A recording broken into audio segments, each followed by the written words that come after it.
Hi,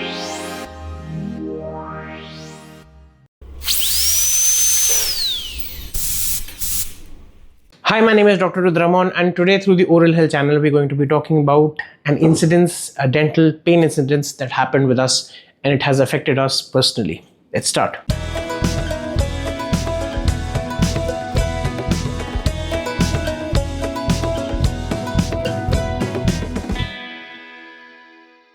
Let's start from the beginning. In the month of April of 2025, my wife started complaining of a very small slight pain in her upper left wisdom tooth, which was probably a 1 or 2 on the VAS scale, on the scale of 1 to 10.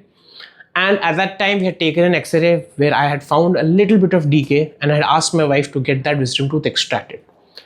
Now, she is not a doctor, so she doesn't understand the scientific aspects of the dentistry and the oral health. But as a patient, she's very afraid of needles, she's very afraid of blood, and that's why she decided not to go for it, which is fine because she was not under that pain and it was going away. But 2 days ago, she developed pain in the afternoon, which was a 4 on 10, and for which I had said, let's get this tooth removed because there is some decay which has increased over the past 7 months.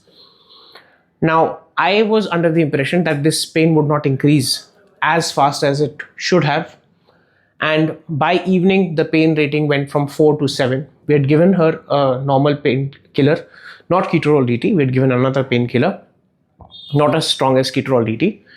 And by the time it was night, I was already fast asleep. It was 1 a.m. in the morning. My wife actually woke me up crying because her intensity of the pain had become so severe that I had to drive down in the middle of the night and go to a 24-hour pharmacy, get her a very powerful painkiller and antibiotics, and then she could sleep. The next morning, the moment the painkiller's effect was subsided, the pain started again.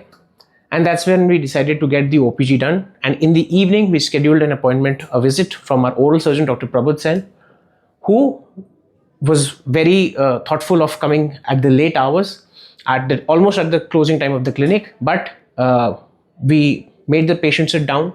She was very apprehensive because of the needles and the blood and everything. So I was assisting.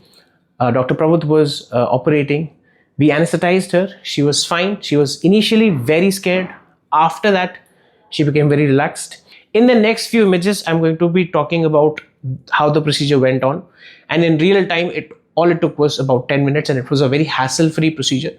The patient was very comfortable and was very happy because she had not undergone this kind of an experience, which actually brings me to the point that you have to do a good market research about which dentist you need to go to. And also, whatever your dental problem is, try to go to the person who is a subject matter expert. For example, if you have a gum related problem, then you come to me. I'm a laser periodontist. If you have a tooth related problem which is requiring a root canal, you should go to an endodontist. And if you have wisdom tooth pain which needs to be removed, you need to go to an oral and maxillofacial surgeon. And that's what we did. That's why the pain was very less during the procedure. It's the second day. My wife has no pain at all. She's very happy and very satisfied, and her fear has really subsided exponentially because of this one positive experience around dentists and dentistry and oral health. So you have to understand that it's very imperative for you to do your market research. The following images might be disturbing for a few audiences. So here are the images. As you can see in the following images and the video, we are giving a posterior superior alveolar local infiltration injection as well.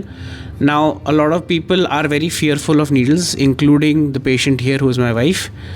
I have to tell that today's needles are very, very, very pinpoint, and that's the only small problem that comes across as an injection site. When we give the injection, it's a small pinprick, and we generally counsel the patient beforehand.